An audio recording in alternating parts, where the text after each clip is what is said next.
এই সংসারের মধ্যে নিজের পুত্রকে অন্যায় পূর্বক অন্যায় কর্ম সে করে যাচ্ছেন, নিজের পিতা মাতা তাকে প্রশ্রয় প্রদান করেই যাচ্ছে। সুখদেব গোস্বামী কাদের কথা বললেন? সবার কথা বললেন, বিনষ্ট দৃষ্টি। এই সংসারের মধ্যে যাদের জ্ঞান দৃষ্টি নেই, যাদের বিবেক নেই, এই সংসারের মধ্যে ধর্ম মার্গে যারা চলে না, অধর্ম মার্গে চলে, নিজের পুত্র পরিবারকে সবাইকে অধর্ম মার্গে নিয়ে যায়। পরিণামটা কি হবে?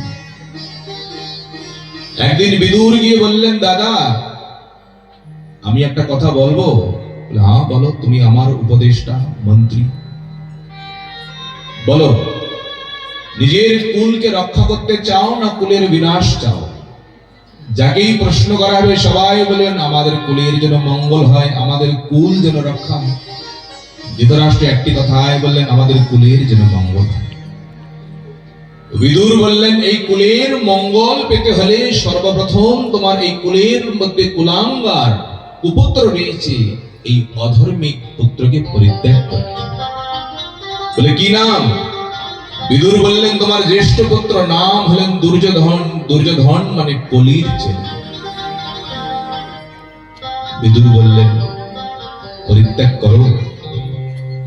ধৃতরাষ্ট্র বললেন, বিদুর এ আমার জ্যেষ্ঠ পুত্র, জ্যেষ্ঠ পুত্রের প্রতি পিতামাতার অধিক আসক্তি, আমি নিজে পালন করলাম, পোষণ করলাম এত বড় করে, এখন ঘর থেকে তাকে তাড়িয়ে দেব, তাকে পরিত্যাগ করব, এটা আমার পক্ষে সম্ভব।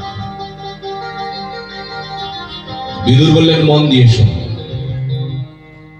এক পুত্রকে যদি পরিত্যাগ না করতে পারো, এক পুত্রকে আশ্রয় করলে তোমার সমস্ত পুত্র তোমার বিনাশ হয়ে যাবে, আর এক সমস্ত পুত্র সবাই জীবিত থাকবে। কি চাও? না করছেন, তাকে বোঝাচ্ছেন, আরে এই শরীরটি আমাদের অত্যন্ত প্রিয়। হ্যাঁ, এখন এই শরীরের মধ্যে এমন একটা রোগ হয়ে গেল, ডাক্তার আমাকে আদেশ করলেন আজকালের মধ্যে তোমার একটি হাতকে তোমাকে কেটে ফেলতে হবে। হাত কেউ কেটে ফেলে? হাত আমার কত প্রিয়, কিন্তু এখন সেই হাতের মধ্যে দিয়ে এমন একটা ব্যাধি, এমন রোগ আক্রমণ করছে, হাতের প্রতি আসক্তি করলে হবে না, তাড়াতাড়ি করে হাতকে পরিত্যাগ করতে হবে, নিজের শরীরকে বাঁচাতে হবে। এই সংসারের মধ্যে কোন কুপুত্র, পরিবারের মধ্যে যদি কেউ কুপুত্র হয়ে থাকে, নাস্তিক হয়ে থাকে, অধার্মিক হয়ে থাকে, বংশের কল্যাণের জন্য, বংশের মঙ্গলের জন্য তাকে পরিত্যাগ করতে হয়, তবেই বংশের মঙ্গল।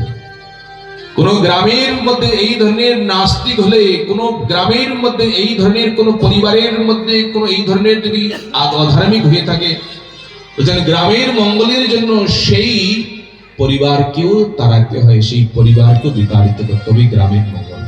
কোন রাজ্যের মধ্যে, কোন গ্রামের যদি মধ্যে এই ধরনের সম্পূর্ণ জ্ঞান নাস্তিক, রাজ্যের মঙ্গলের জন্য সেই গ্রামকেও উচ্ছেদ করলেও কোনো দোষ হয়।